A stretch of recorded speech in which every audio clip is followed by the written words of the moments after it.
Video में हम लोग सीखेंगे परिमेय संख्या यानी वास्तविक संख्या, जो आपका चैप्टर नंबर क्लास 10 का 1 है। उससे रिलेटेड आपको एग्जाम में कम से कम ऑब्जेक्टिव क्वेश्चन 6 या 7 क्वेश्चन आते हैं आपके एग्जाम में। ठीक है, तो हम लोग 6-7 क्वेश्चन के लिए आज हम लोग प्रैक्टिस करेंगे कि कैसे ऑब्जेक्टिव क्वेश्चन को सॉल्व करेंगे। ठीक है, तो आप आई होप आप लोग सब्जेक्टिव का क्लास कर रहे होंगे कहीं ऑफलाइन कोचिंग। ठीक है, अगर आप नहीं कर रहे हैं तो मैं ये जो पार्ट चैप्टर 1 है इसका फुल वीडियो डालूंगा, जो आप देख लीजिएगा। ठीक है, तो अभी हम लोग समझेंगे ऑब्जेक्टिव बनाते कैसे है। ठीक है, तो देखिए ऑब्जेक्टिव के लिए कुछ आपको याद रखना पड़ेगा, जो आपको रियल नंबर जो आप 7-8 से पढ़ते आ रहे हैं। जैसे कि देखिए आपको पता होना चाहिए प्राकृत संख्या क्या है। बोलो बच्चा साहब, प्राकृत संख्या याद है? नहीं याद है, चलो कोई दिक्कत नहीं। तो देखो प्राकृतिक संख्या क्या होता है हम बताते हैं। देखो प्राकृतिक संख्या सीधा सीधा रखना, गिनती की जितनी भी संख्या होती हैं उसे हम लोग प्राकृतिक संख्या कहते हैं। क्या बोलेंगे? प्राकृतिक संख्या कहते हैं। यानी हम लोग कहेंगे, सुनो ऐसे बोलना, गिनती की संख्याओं को क्या बोलेंगे? प्राकृतिक संख्या। तो गिनती की संख्या कहाँ से स्टार्ट होता है? 1 से। लिखेंगे 1, 2, 3 और 4। ये कभी खत्म होता है क्या? नहीं। तो हम लोग बोलेंगे कि गिनती की जितनी भी संख्या होती है सभी क्या होती है? प्राकृतिक संख्या। ठीक है, फर्स्ट हो गया। उसके बाद आप में ये बेसिक हम लोग का क्लास चल रहा है, जिसकी सहायता से हम लोग ऑब्जेक्टिव क्या करेंगे? सॉल्व।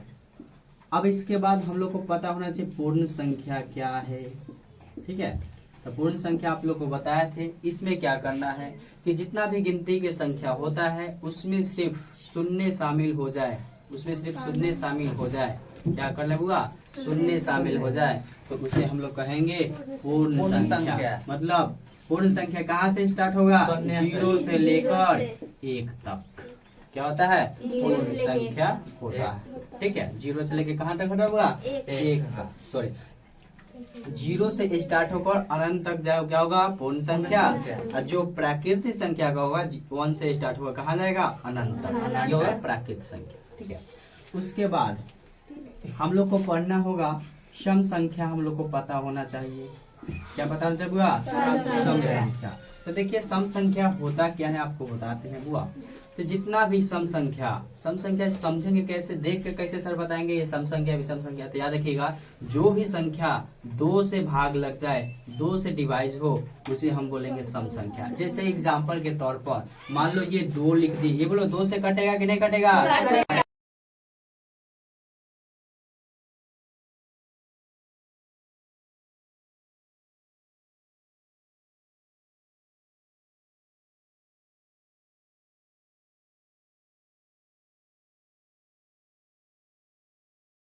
ये 6 2 से काटेगा कि नहीं कटेगा? कटेगा। तो क्या है? सम संख्या। उसी तरह अनंत तक जाएगा ना बउआ, जाएगा ना? सम संख्या कभी खत्म होगा क्या? नहीं। चलो, तो इसी का उल्टा एकदम विपरीत आपको सब सीखना है। क्या?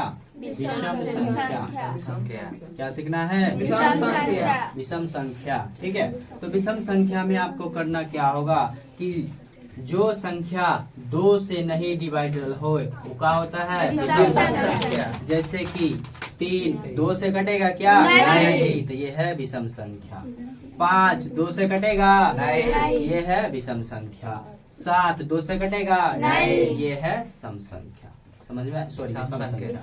ठीक है, तो ये भी बढ़ते जाएगा कहाँ तक? अनंत तक। ये कभी खत्म होगा क्या? नहीं। चलो, तब उसके बाद जो हम लोग को रियली 10th क्लास में यूज है वो आप समझो। ये कहता है भाज्य संख्या। क्या पढ़ना है हुआ? भाज्य संख्या सेम सम संख्या के जैसा होता है। भाज्य संख्या में क्या होता हुआ कि एक संख्या वैसा होना चाहिए जो 2 से भी कटे, अपने आप से भी कटे और किसी अन्य संख्या से भी कटे, उसे कहेंगे भाज्य संख्या। क्या बोलेंगे? भाज्य संख्या। जैसे कि हम लिख दे बुआ 2, ये 2 से कटेगा, अपने आप से भी कटेगा। जैसे कि लिखे 4 2 से भी कटता है, 4 से भी कटता है और 1 से कटता है। मतलब कहने का मतलब भाज्य संख्या, कोई पूछेगा भाज्य संख्या है क्या, तो उसको हम बताएंगे कि जो संख्या अपने आप से कटे, 2 से कटे और उसके अलावा और किसी संख्या से भी कटे तो होते हैं भाज्य संख्या। बोलो समझ में आया? ठीक है, इसका यूज हम लोग ऑब्जेक्टिव बनाएंगे तो होगा। ठीक है, उसके बाद हम लोग को 6 नंबर में याद रखेगा इसी का उल्टा अभाज्य संख्या। क्या रखना होगा? अभाज्य संख्या। अभाज्य संख्या। क्या रखना है? अभाज्य संख्या। तो देखो अभाज्य संख्या क्या है? क्या हुआ? अभाज्य संख्या। तो अभाज्य संख्या याद रखिएगा वैसी संख्या जो स्वयं से कटे। क्या कटे बुआ? स्वयं से कटे एवं अपने आप से कटे, उसे बोलेंगे अभाज्य संख्या। क्या बोलेंगे बुआ? अभाज्य संख्या। जैसे कि देख लो, बोलो बुआ 1 अपने आप से कटेगा? नहीं कटेगा? कटेगा ना। जैसे 2 अपने आप से कटेगा और 2 से कटेगा। ठीक है। उसके बाद 3 अपने आप से कटेगा? 1 से कटेगा। इसके अलावा कोई संख्या है जो इसको काट देगा? नहीं। जो काटेगा वो पिटाएगा। पिटाएगा नहीं पिटाएगा? चलो उसके बाद देखो 7 ये किसी संख्या से अपने आप और अपने एक के अलावा और किसी संख्या से कटेगा क्या? नहीं। तो कटेगा तो क्या होगा? पिटाई लगेगा उसको। चलो तो समझ में आया बात कि भाज्य संख्या में क्या होगा? अपने आप से भी कटेगा, किसी और संख्या से भी कटेगा, जिस टेबल में है उससे भी कट जाएगा। लेकिन अभाज्य संख्या में होता है कि अपने आप से कटेगा और केवल जिस संख्या से है और 1 से भी कटेगा। जैसे कि हम आपसे पूछे एग्जाम्पल के तौर पर, बोलेंगे बता बुआ ये भाज्य संख्या की अभाज्य संख्या? भाज्य संख्या। भाज्य संख्या। क्यों है भाज्य संख्या? क्योंकि सर जी ये 1 से भी कटेगा, 2 से भी कटेगा, 4 से भी कटेगा और किसी संख्या से कटेगा? यानी देखो 2 या 3 से अधिक हो गया कि नहीं हो गया? हो गया। तो भाज्य संख्या। बोलो इतना बात समझ में आया सबको? हाँ। चलो अब हम लोग देखो 10th क्लास में जो आप बुलाते हैं, आपका चैप्टर का नाम है वास्तविक संख्या। क्या नाम हुआ? वास्तविक संख्या। वास्तविक संख्या। समझो कि तुम लोग का रिवीजन हो रहा है। तो देखो वास्तविक संख्या क्या होता है। तो वास्तविक संख्या में हम लोग 2 चीज पढ़ते हैं। 2 चीज पढ़ते हैं। ठीक है। हाँ, वास्तविक संख्या में कितना पढ़ते हैं बुआ? 2 चीज। मेनली हम लोग को पढ़ना है, एक पढ़ना है बुआ परिमेय संख्या।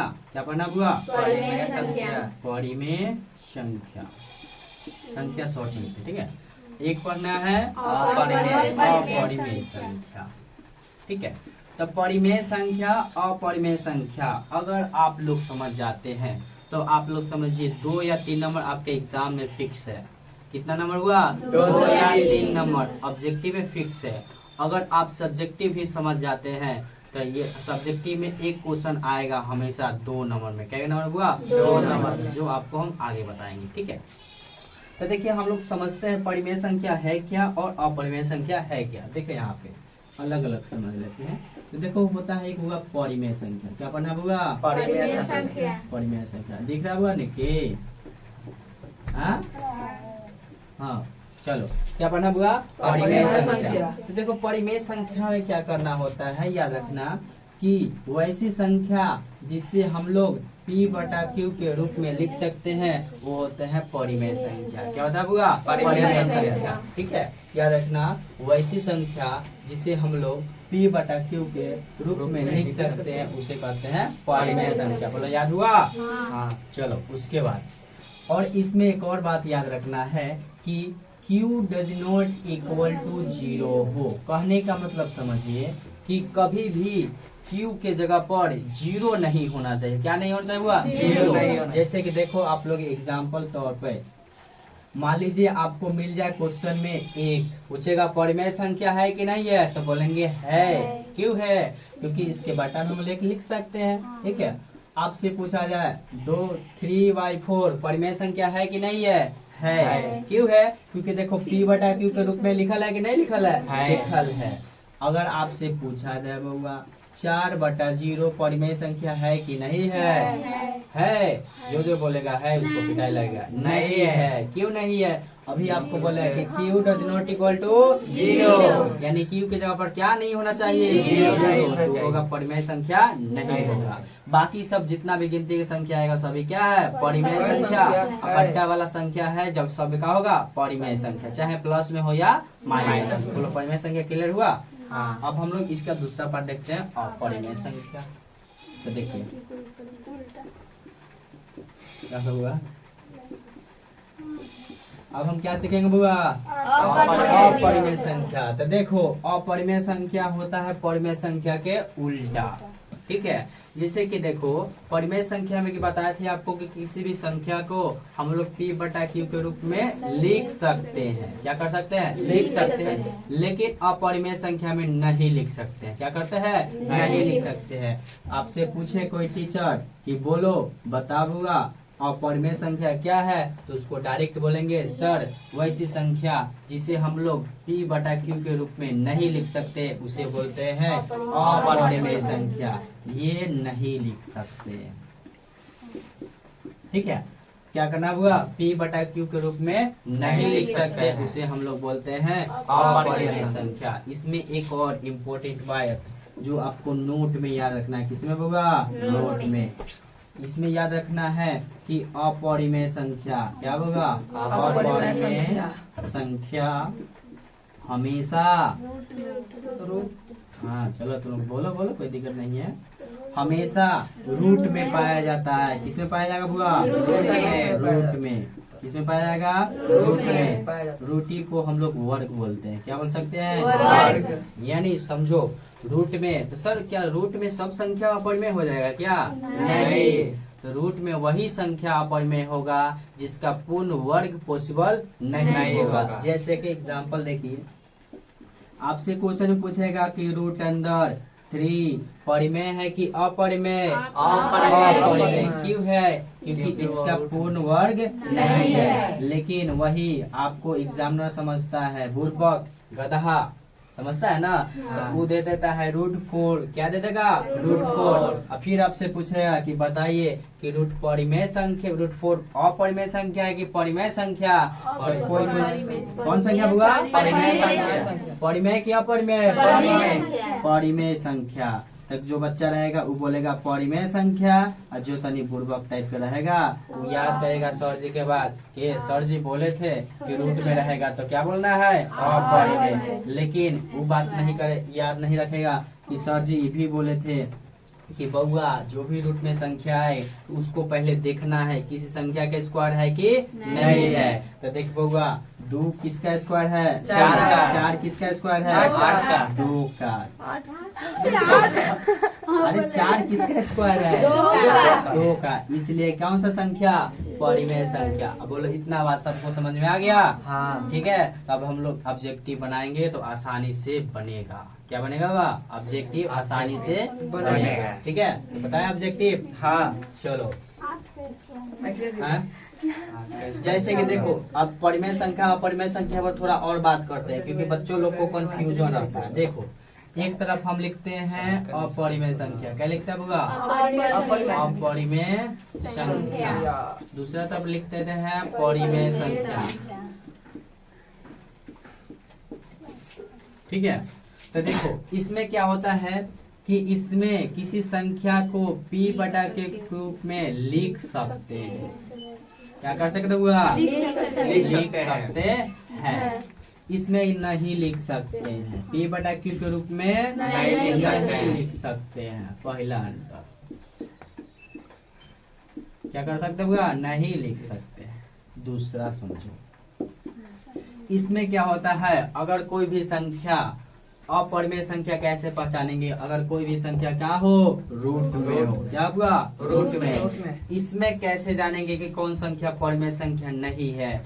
तो याद रखना जो संख्या के बट्टा में 0 हो, क्या हो? 0, वो परिमेय संख्या नहीं होता है। ठीक है, इसमें एक और बात याद रखना है कि सर रूट में तो होता है, तो आप बोल दिए सर रूट में तो बहुत सारी संख्या को लिख सकते हैं ना। हाँ। तो क्या सभी संख्या अपरिमेय होगा? नहीं। जैसे कि देख लो, मान लो हम लिख देते हैं √2, तो अपरिमेय की अपरिमेय? परिमेय क्या? परिमेय? अपरिमेय। मार के फोड़ देंगे।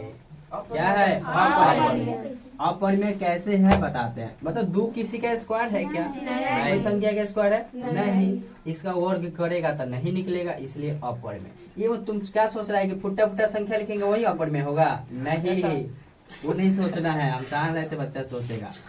अब मान लो इसी तरह हम लिख दिए √3 परिमेय की अपरिमेय अपरिमेय। अपरिमेय रीजन के साथ। क्यों है अपरिमेय संख्या? किसी का स्क्वायर नहीं। क्योंकि √3 किसी का पूर्ण वर्ग नहीं है, स्क्वायर नहीं है। अगर आपको हम पूछे बताओ हुआ √16 परिमेय की अपरिमेय? परिमेय। परिमेय की अपरिमेय? परिमेय। हाँ परिमेय। तुम्हारा आवाज अपरिमेय आया था। क्या होगा? परिमेय। क्यों होगा परिमेय होगा? चार का स्क्वायर। चार का स्क्वायर है। फिर समझो, उसके बाद देखो, मान लो आपको मिल गया √17। बोलो परिमेय संख्या की अपरिमेय संख्या? अपरिमेय संख्या।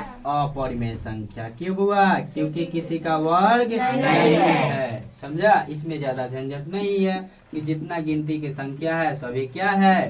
परिमेय संख्या है। क्या हुआ? परिमेय संख्या। परिमेय, चाहे वो प्लस में हो, माइनस में हो, भिन्न हो, कुछ हो। ठीक है, जैसे कि बट्टा का जो भिन्न किसको बोलते हैं? देखो बोलेगा भिन्न में कोई संख्या लिखे तो ऐसे लिखेंगे 4/3, ये तो भिन्न हो गया ना। हाँ। जैसे हम लोग भिन्न के जोड़ घटाव गुना भाग सीखे हैं कि नहीं सीखे हैं? सीखे हैं, तो वही संख्या है बस। ये हम लोग का थ्योरेटिकल पार्ट हुआ। अगर आप लोग इसको समझ गए होंगे तो आप लोग को ऑब्जेक्टिव बनाना क्या होगा? आसान। ठीक है, क्या होगा? आसान। चलो चुप हो, भारत नहीं बनाना है। क्या होगा? आसान। चलो तो निकालो, देखते हैं ऑब्जेक्टिव क्या है। हाँ वही समझ में आया सौरभ? समझो कि पूरा बेसिक लेवल से समझाएं आप लोग को।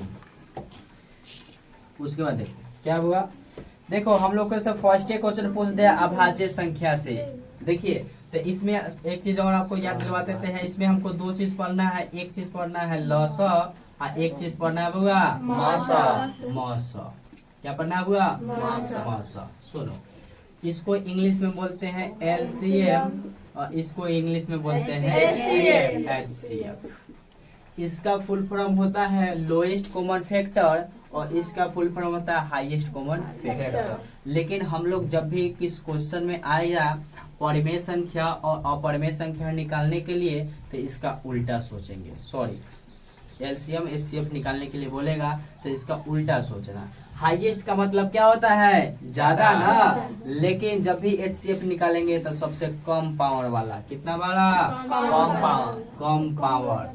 पावर का मतलब ये देखो 2 का पावर, इसको बोलेंगे पावर, हिंदी में घात। कम पावर वाला क्या होगा? कम पावर। जब भी HCF निकालेंगे तो उसके कम पावर लेंगे। अभी आपको बताएंगे कम पावर होता क्या है। ठीक है, इसमें इसका एलसीएम होता है, इसका फुल फॉर्म होता है लोएस्ट कॉमन फैक्टर। लोएस्ट का मतलब होता है कम, लेकिन उसका इसका उल्टा क्या होता है? ज्यादा। तो इसमें सबसे ज्यादा जिसका पावर होगा उसी को लिखेंगे एलसीएम में। बोलो बात समझ में आया? बस यही दो ट्रिक आप याद रखते हैं तो आपसे पूरा HCF एलसीएम बन जाएगा। जैसे कि देख लो, आपको एक एग्जांपल बताते हैं। जैसे कि मान लो आपको दो संख्या दे दिया 8 और 12। आपसे क्वेश्चन में बोलेगा कि दिए गए संख्या का एलसीएम और HCF ज्ञात करें। क्या बोलेगा बुआ? दिए गए संख्या का एलसीएम और HCF ज्ञात करें। तो आप इसको 2 नंबर पॉइंट ऑफ व्यू से सीख सकते हैं और ऑब्जेक्टिव से भी सीख सकते हैं। ठीक है, तो एलसीएम मोस्टली बच्चा को आता है कि नहीं आता? सिंपल वाला कि सर ये दोनों का एलसीएम निकाल देंगे ऐसे करके। ये वाला तो सबको आता है। ठीक है, लेकिन हमको ऐसे नहीं बनाना। हम लोग तो 10th क्लास में पढ़े हैं। ठीक है, थोड़ा स्मार्ट वर्क करेंगे। करना क्या होता है कि मान लो हमको संख्या दिया है ऐसे और लिख देते हैं 8 और 12 और बोल रहा है कि HCF भी निकालिए और LCM भी निकालिए। तो कैसे निकालें देखो, लिखना होगा सॉल्यूशन। पहले 8 का गुणनखंड कर लेना। क्या करना होगा? गुणनखंड। गुणनखंड का मतलब इसको सबसे पहले छोटी संख्या से भाग देते हैं। मतलब सबसे छोटी संख्या तो ये है ना। तो 2 से भाग दो इसको कितना बार में? 4 में। फिर 4 को 2 से भाग देंगे 2 बार में। फिर 2 को 2 से भाग देंगे 1 बार में। यानी इसको हम क्या लिख सकते हैं बुआ? 2 के पावर 4। कौन बोला है? 3। 2 के पावर क्या है? 3। कैसे लिखेंगे देखो बच्चा लोग, 1 2 और 3, इसलिए 2 के पावर कितना? 3। उसके बाद फिर 8 को गुणनखंड करना है। किसका गुणनखंड होगा? सॉरी 12 को। तो 12 का गुणनखंड करें, सबसे पहले छोटी संख्या 2, नहीं लगेगा 3, नहीं लगेगा 4, नहीं लगेगा तो उसी तरह बढ़ते जाएंगे। चलो देखो 2 से 6 बार में 6 दूना, 12, फिर 2 से लगेगा हाँ, 3 दूना, 6, फिर 3 कम 1, 3, एक बार में लगेगा ना। चलो तो यहाँ हम बोल सकते हैं कि 12 को सर हम ऐसे लिख सकते हैं कि 2 के पावर 2, 3 एक के बार आते एक के बार। अब देखो अब हमको यहाँ से निकालना है ये दोनों का एलसीएम और एचसीएम। तो देखो याद करो ऊपर वाला बात दिखाई दे रहा है ना, हमको निकालना है एलसीएम। क्या निकालना हुआ? LCM। तो क्या लिखा है? ज्यादा पावर वाला। मतलब देखो ये दोनों में 2 कॉमन है कि नहीं है? तो देखो 2 के पावर 2 और 2 के पावर 3, मतलब ज्यादा पावर वाला। मतलब समझ रहे हैं ना? हाँ। दोनों में से कौन लिखेंगे? 2 के 2 पावर के पावर 3, 3 वाला। बोलो समझ में आ गया? हाँ। चलो उसके बाद देखो अब बोलेगा सर जी ये तो अकेला बच गया, इसको क्या करेंगे? तो इसको भी लिखना है एलसीएम में। किसको लिखना है? इसको भी एलसीएम में लिख देना है। क्यों लिखेंगे सर जी? ये तो अकेले है। क्योंकि बउआ जो ई संख्या मान लो एगो में है और दूसरा में नहीं है, उसमें जीरो के रूप में होता है।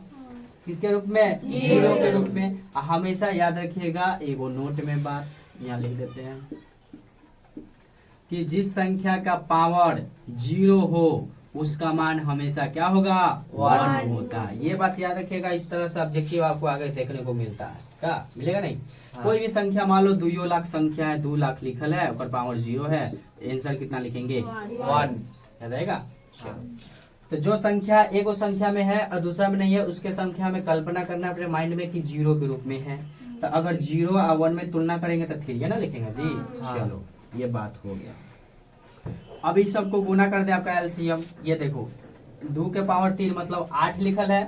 8 की 24, एलसीएम कितना आया? 24। अब हमको निकालना क्या है? एचसीएफ। क्या निकाला हुआ? HCF। तो देखो एचसीएफ कैसे निकालेंगे? एचसीएफ में करना क्या होता है? कम पावर, सबसे कम पावर। तो देखो कम पावर देखो कौन है? 2 के पावर 2। 2। तो यहाँ लिखेंगे 2 के पावर 2। 2। अब ये देखो एचसीएफ में क्या करना? तो एचसीएफ को कोई कहा सर जी ये 3 भी लिखेंगे? नहीं लिखेंगे। क्यों नहीं लिखेंगे? क्योंकि ये जिसका एचसीएफ में क्या होता है, जो ऊपर मिले और नीचा मिले सेम मिले उसी को लिखेंगे, जो अकेला मिलता है उसको नहीं लिखते हैं। तो इसका 2 दूना 4। तो बोलो एचसीएफ समझ में आया? एलसीएम समझ में आया? हाँ। अगर आपको एग्जाम में 2 नंबर में भी आता है तो ऐसे बना सकते हैं आप। ठीक है, चलो देख लो एक बार, मिटा दे। हाँ। चलो तो अब हम लोग बनाएंगे ऑब्जेक्टिव। क्या बनाएंगे बुआ? ऑब्जेक्टिव। ऑब्जेक्टिव। चलो कुछ दे मिटाने के लिए दिए थे, लाइए।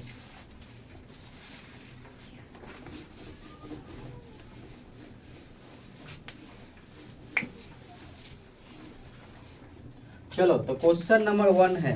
देखिए लाइए तो बुआ। देखिए ये टारगेट का ऑब्जेक्टिव क्वेश्चन विथ आंसर है। इसमें सॉल्व मॉडल पेपर भी मिलेंगे। अगर आपको अच्छे से तैयारी करना है मेरे साथ तो आप ये बुक ले सकते हैं। आपको ये कम से कम 100 या 150 रुपये में आपके मार्केट में आसानी से अवेलेबल है। ठीक है, तो इस बुक से बहुत सारे क्वेश्चन पूछे जाते हैं, तो इसी बुक का सोल्यूशन हम आपको बताएंगे। ठीक है, तो आप परचेज कर सकते हैं मार्केट से। चलिए तो इसी बुक का क्वेश्चन नंबर 1 हम बता रहे हैं आपके ऑब्जेक्टिव का। ठीक है, तो देखिए आपका ऑब्जेक्टिव का क्वेश्चन नंबर 1 है, कहता है स्व अभाज्य संख्याओं का मौसा होगा। सुनो, कह रहा है कि स्व अभाज्य संख्या, स्व अभाज्य लिख देंगे क्वेश्चन, कोई दिक्कत नहीं है।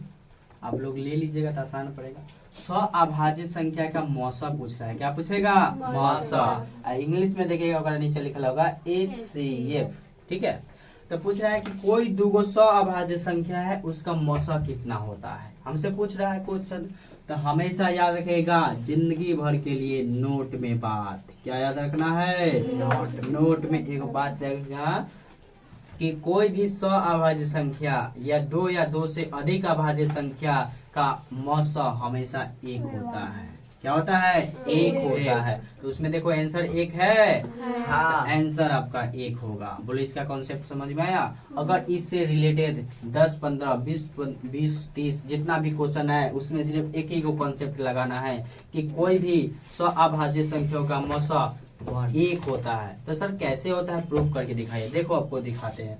अभी हम आपको दिखाए हैं इंट्रोडक्शन, जब हम लोग चल रहा था उस समय बताए थे कि 100 अभाज्य संख्या होगा 3 है, 5 है और क्या है 7 है। अभाज्य संख्या बताए थे, क्या बताए थे ना। हाँ। अगर मान लो इसका हम HCF कोई दुगो को निकालते हैं, चाहे आप 3 5 का निकाले, चाहे आप पूरा अनंत से शुरू कीजिए, कोई दिक्कत नहीं है, हमेशा उसका आंसर कितना आएगा 1। देखो कैसे, मान लो 3 का गुणनखंड करेंगे 3 से एक के बार में लगेगा, 5 का गुणनखंड करेंगे 5 से एक के बार में लगेगा ना बुआ। हाँ। तो देख बच्चा यहाँ क्या लिख सकते हैं, 3 के बराबर 3 गुना 1, 5 गुना 1। हम आपको क्या बताए हैं अभी कि जब भी HCF निकालेंगे जो एक के जैसन मिलेगा वही में से एगो लिखना है।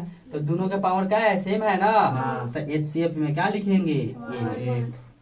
तो बोलो आज के बाद से याद रहेगा हाँ। कि किसी भी 100 अभाज्य संख्या का मौसा हमेशा क्या होता है 1। और एक बात और इसके साथ याद रखो, 2 या 2 से, ऐसे पूछता है 2 या 2 से अधिक, क्वेश्चन पूछता है आपसे एग्जाम में कि 2 या 2 से अधिक अभाज्य संख्याओं का मौसा कितना होता है। ठीक है, आपको ऑप्शन में देगा 1, 2, -1 और 0, इस तरह का ऑप्शन दे ले रहता है।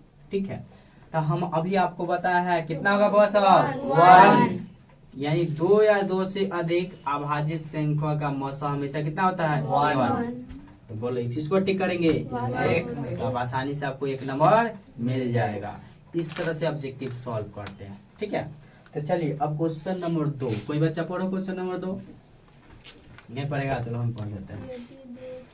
देखो क्वेश्चन नंबर 2 हमको दिया गया है कि यदि 2 संख्याओं का गुणनफल, मान लो कोई दो संख्या है उसको आपस में गुना किया गया है तो 2166 आया है, एवं उनका मौसा यानी उसका मौसा निकाला गया है तो उसको आया है कितना होगा 19। कितना आया 19। तो हमसे पूछ रहा है कि लसा ज्ञात करे।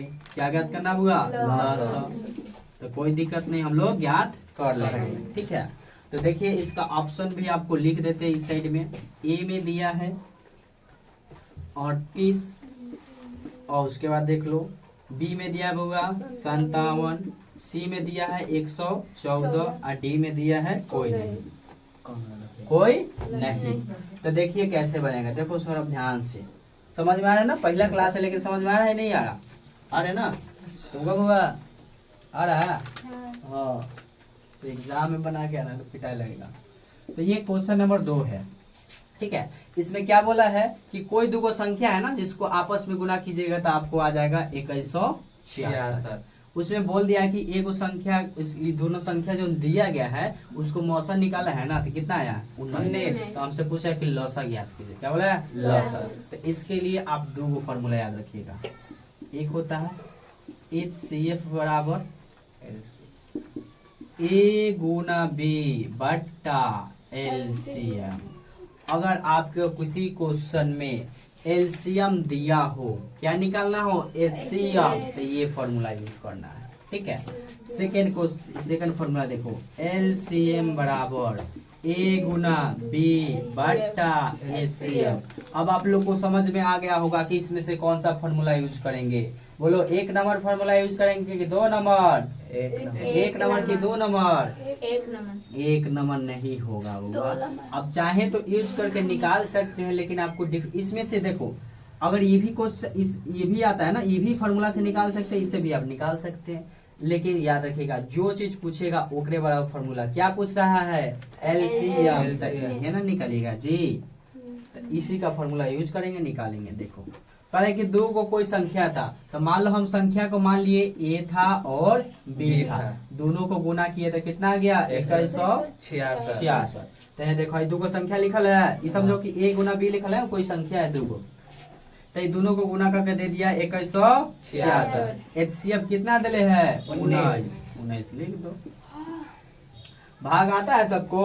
हाँ, तो भाग कीजिए। यानी 19 में 2166 को क्या करना है भाग आता है ना सबको। चलो तो एक बार में लगेगा 19, तो 11, तो कितना बचेगा 2, 1 से 1 कट गया। उतर जाएगा बउआ 26। तो 19 दूना 38, ज्यादा हो जा रहा है ना, तो एक बार में लगाएंगे कितना 19, घटा दो, हासिल लो कितना 16, तो 7 ये कट गया। अब देखो 4। अब सब बच्चा को याद होगा 19 के पहाड़ा में आता है कि नहीं आता है? कै बार में? 4 बार में। कट गया। हाँ। यानी इसको भाग दिए तो देखो एलसीएम कितना मिला 114। बोलो ऑप्शन में है क्या? हाँ। और सी। सी। इस तरह से ऑब्जेक्टिव बनता है, न कि तुक्का मार के। ठीक है, ऑब्जेक्टिव बनाने का मेन तरीका क्या है? यही है।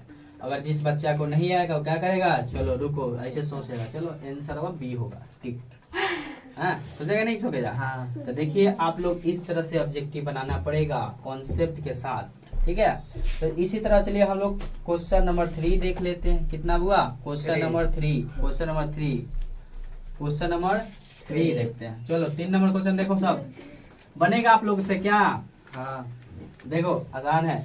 कह रहा है कि यदि 2 के पावर, कह रहा है कि यदि a बराबर 2 के पावर 3 गुना 3 और गुना इतना, ठीक है।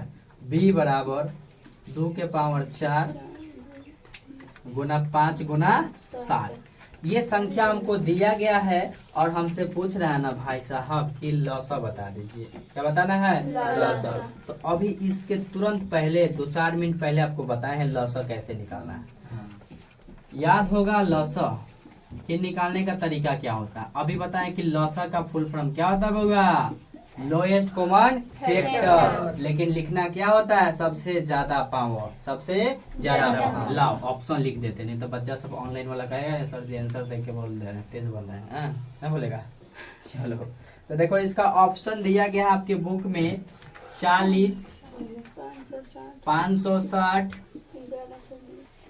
1120 और यहाँ पे 1680। बोले इतना चीज दिया गया है ऑप्शन में ना, तो इसी में से कोनो एक ऑप्शन होगा सही, लेकिन हमको अभी नहीं पता है। कैसे पता होगा? इसको सॉल्व करेंगे तब। तो अभी तुरंत 2-4 मिनट पहले अभी बताए हैं कि जब भी HCF निकालना हो बउआ, सब में पहले जोड़ा लगा लेना। क्या लगा लेना? जोड़ा। इसमें जिसका पावर सबसे ज्यादा होगा क्या होगा? 4। जैसे कि 2 के पावर 4, 2 के पावर 3, तो 4 ज्यादा के 3, 4। तो HCF में उसी को लिखेंगे। चलो HCF में 2 के पावर 4। अब बोलो बउआ ये 5, ये 5, पहले जोड़ा मिलेगा उसको लिख लेना। दोनों में 5 है कि नहीं है। दोनों के पावर सेम है, हाँ। तो एगो 5 लिख लो, कोई दिक्कत नहीं है। अब बोलो इसमें 7 है, हाँ। इसमें 7 है क्या? नहीं। नहीं, लेकिन किसके रूप में है? 0 के रूप में, इसलिए यहाँ कौन छाप देंगे? 7। इसमें 3 है, इसमें 3 है क्या? नहीं। यानी इसमें भी 3 को क्या करेंगे? छापेंगे। यानी आप सीधा सी बात याद रखेगा कि HCF उसी संख्या का निकलेगा जो ऊपर भी मिले और नीचा भी मिले, उसका HCF निकालना। लेकिन एलसीएम में क्या करना है? जो एक जैसा मिले उसका सबसे ज्यादा पावर वाला लिख देना है, और जो नहीं मिले उसका कोई माँ बाप नहीं हो, इकलौता हो, उसको भी क्या करना है? छाप देना है। चलो अब हम लोग इसको गुना करेंगे तो इनमें से कौन आंसर आएगा। देखो 2 के पावर 4 मतलब इसका मतलब हुआ 2 4 बार लिखा गया है। 5 गुना 7। अब बोलो गुना आता है कि नहीं आता सबको? आता है। 2 दूना 4, 4 दूना 8 दूना 16 25 80। अब तो 80 के पहाड़ा आप लोग को नहीं आता है, नहीं, लेकिन सर जी हमको 8 के पहाड़ा आता है। 8 सत्ते 56, इसका मतलब हुआ 560। समझ में आया क्या? उसमें एक जीरोगा हटा लिए, 8 से गुणा करिए, 8 सत्ते 56। अब देखो अब 56 के पहाड़ा क्या बार पढ़ना है? 3 बार। क्या हुआ? 3 बार। 6 18 के 8 5 जाई 15 1680। ऑप्शन में देखो मैच किया, ऑप्शन नंबर डी। बोलो समझ में आया? चलो तो एक और क्वेश्चन कर लेते हैं, 2 और करेंगे 5 को, उसके बाद हम लोग नेक्स्ट क्लास में करेंगे, ठीक है। उस पर देखो कह रहा है कि यदि m एक धनात्मक पूर्णांक है, क्या हुआ? m एक धनात्मक पूर्णांक है तो धनात्मक विषम संख्या का रूप होगा। तो देखो सुनो, ये समझ आ गया ना? हाँ। चलो हाँ हल्ला नहीं किया। देखो हमसे पूछ रहा है ना कि एम कोई धनात्मक पूर्णांक है, क्या होगा? धनात्मक। कोई भी ऐसी संख्या लेना जो धनात्मक हो। धनात्मक मतलब समझ रहा है? धन वाला पैसा मतलब का प्लस वाला संख्या, क्या होगा? नहीं, माइनस वाला ऋणात्मक मतलब गरीब। ठीक है, चलो तो देखो जब भी इस तरह का क्वेश्चन है कि एम का मान ज्ञात कीजिए, कौन होगा? विषम संख्या पहचानना है। कौन संख्या? विषम संख्या। तो देखो इसमें आपको ऑप्शन से चेक करना पड़ेगा, जैसे कि ऑप्शन सब लिख देते हैं।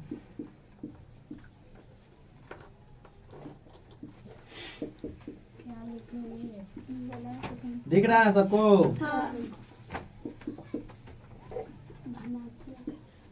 चलो तो इसमें हमको चेक करना है कि ये चारों में कौन ऐसा एम का मान होगा जो धनात्मक विषम पूर्णांक होगा। अभी विषम पूर्णांक तो विषम आया कि नहीं आया, इसलिए आपको सबसे पहले बताते विषम संख्या है क्या। मतलब जो फुट्टा में आएगा वो क्या है? विषम संख्या। दो से नहीं कटना चाहिए। तो हम लोग यहाँ पे एक खुद से मान मानते हैं। मान लो एम का वैल्यू 1 मान लिए, 1 मान लिए ना। अब जहां भी एम दिखेगा सब में एम एक एक डाल के ट्राई करेंगे कौन आंसर सही है। देखो ऐसे ऑप्शन ए चेक करना है। तो 4m क्या है? +2। तो एम का वैल्यू एम का वैल्यू क्या डालना है? 1 +2। 4 में 1 से गुणा करो, 4 + 2 = 0 कौन बोला? कहोगा 6। बताओ सम संख्या विषम संख्या? संख्या। लेकिन हमको क्या चाहिए? विषम संख्या। आगे ऑप्शन की तरफ बढ़ेंगे। बी ऑप्शन चेक करो। 4m + 1। एम का वैल्यू क्या डालना है? 1। तो 4 से 1 क्या करेगा? गुना। 4 × 4 + 4 = 0। अरे 4 + 4 0। 8। सम संख्या विषम संख्या? संख्या। लेकिन क्या चाहिए? विषम संख्या। सी। एम का वैल्यू +4 में 1 से गुना करो, +1 = 5। कितना आएगा? 5। तो सम संख्या की विषम संख्या? विषम संख्या। विषम संख्या। आंसर कौन? सी। बोलो 5 विषम संख्या है कि नहीं है? है। प्लस में है कि नहीं आया? आया। ये है हम लोग का कौन संख्या? धनात्मक विषम संख्या। यही पूछ रहा था। धनात्मक। ठीक है, तो एगो सबसे क्वेश्चन आसान है जो 5 नंबर है, आप देखते ही बता दीजिएगा सर इसका आंसर यह है। ठीक है, तो यह क्वेश्चन आपके लिए है। यह इस क्वेश्चन का आंसर आप लोग कमेंट में मैसेज कीजिएगा। कहाँ? कमेंट में। ठीक है, ऑफलाइन वाला अभी नहीं बोलेगा। ठीक है, इस क्वेश्चन का सुनो, इस क्वेश्चन का आंसर ऑनलाइन वाले बच्चों कमेंट पे मैसेज करेंगे कि सर इसका आंसर कितना होगा। कर रहा है क्वेश्चन, निम्नलिखित में कौन सी अभाज्य संख्या है? दिख रहा है ना सबको? नहीं दिख रहा है।